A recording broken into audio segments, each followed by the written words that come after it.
Hey, it's Donovan. And Stephanie. And we shot IDPA again. Yeah, of course we did. So this is Stephanie's video. How would you feel today? I felt pretty good. Are you ready? It's fun. Thanks for the commentary. You're welcome. So this is stage one. And what I really like what you did here is you stopped. You didn't push it. You actually adjusted your feet there. And because you got into a bad position and you weren't comfortable, so you fixed it instead of trying to push the situation for that really long T1, which was a total of 6 rounds. So that was really good. Now here, it turns out you did really, really well with your offhand shooting here. How were you feeling about the shots when you were doing it? I felt pretty good. I was really trying to not angle my hand Trying to go all gangster, you mean? Yeah. Yeah, we're trying to keep your elbow in like we had talked about. Keep your elbow in and shoot straight. Yep, that turned out really well for you. Yeah. Because you did really well on the stage. I was very, very happy, especially after my fiasco, right? Mm-hmm.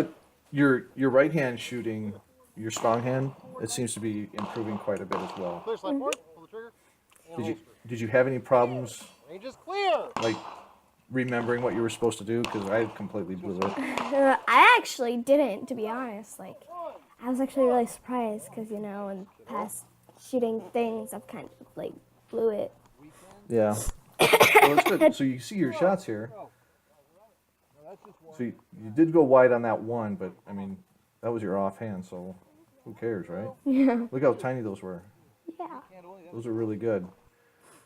So, you see how the lines of fire there crisscrossed, but this was interesting. I don't think I had done this extreme of an angle before, where normally you're cutting in pretty sharp, but these are really wide and you're cutting back for the shot. So we start out with some basic movement while advancing, but this is really wide.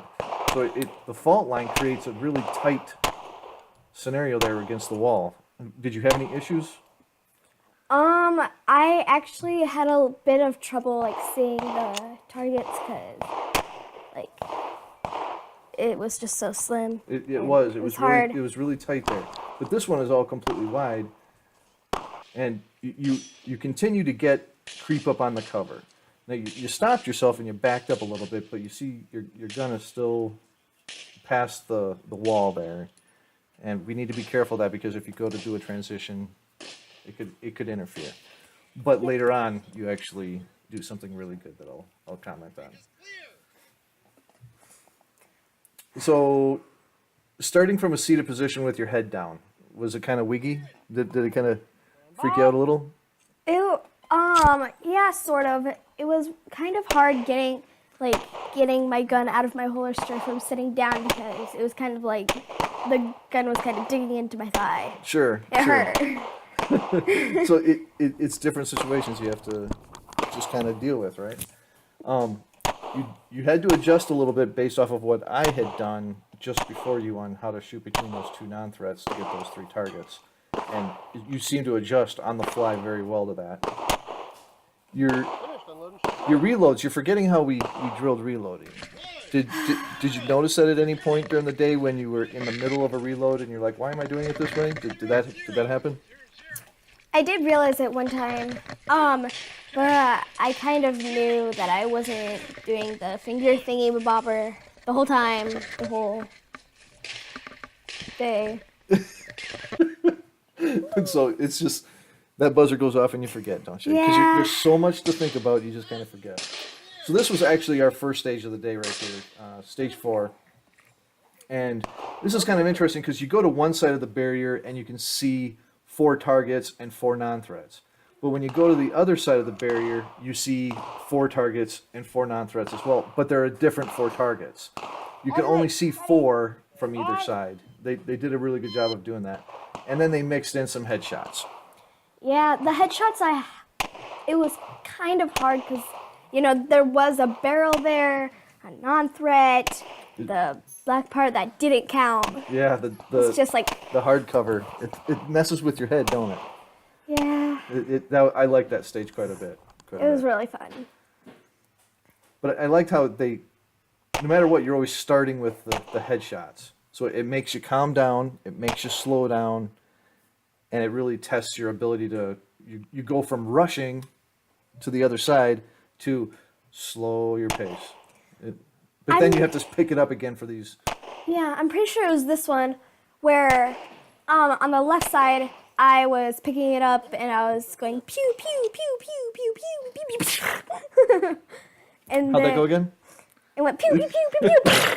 So you can actually see here, the whole right-hand side of the stage is excellent, but you had a missed headshot over the very first target was actually, I think down 5 or something. Yeah, right there. You see it was a little bit low on the hardcover, but that's all right. That's actually really awesome. This was a fun stage. I really liked this stage, and you did something here that I was very impressed with, and I was really happy to see you do. So we had talked about doing it, jumping to the left of that. A lot of people were just standing still and shooting the headshot and the steal and the drop turner from the right-hand side.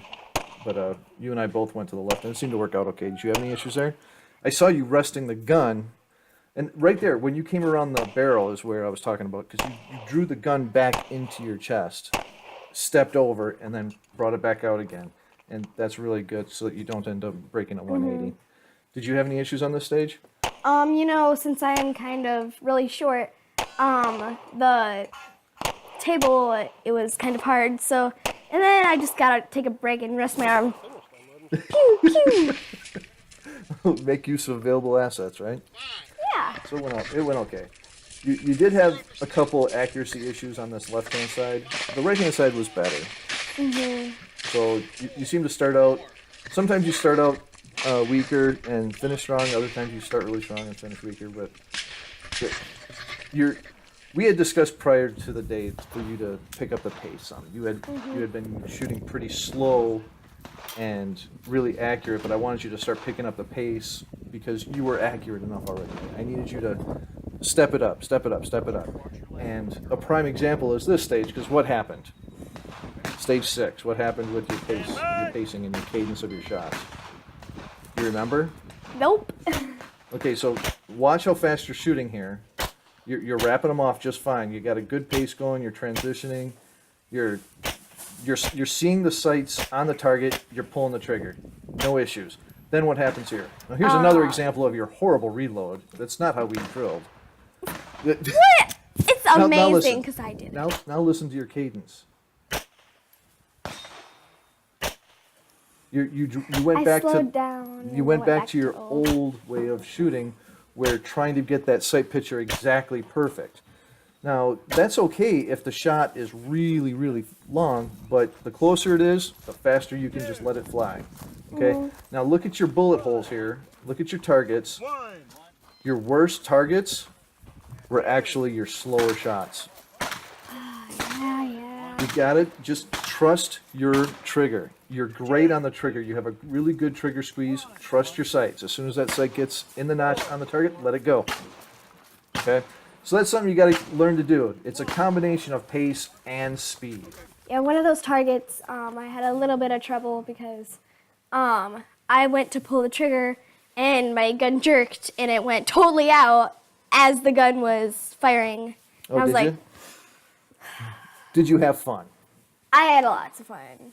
It was a pretty long day because we actually shot a classifier immediately after this match. So it ended up being quite a long day, but it was really fun. It was like Yeah. 80 some degrees out there. It was gorgeous. So Very hot. Lots of bees. there was a lot of bees. There was a lot of bees. So if you like what we're doing on the channel, go ahead and like, subscribe, share it with your friends. Come on out to Decot Family Shooters out on Facebook. We post things other than these videos out there as well. So this is Donovan. Thanks for watching. Stephanie, thanks for watching. Bye-bye. Bye.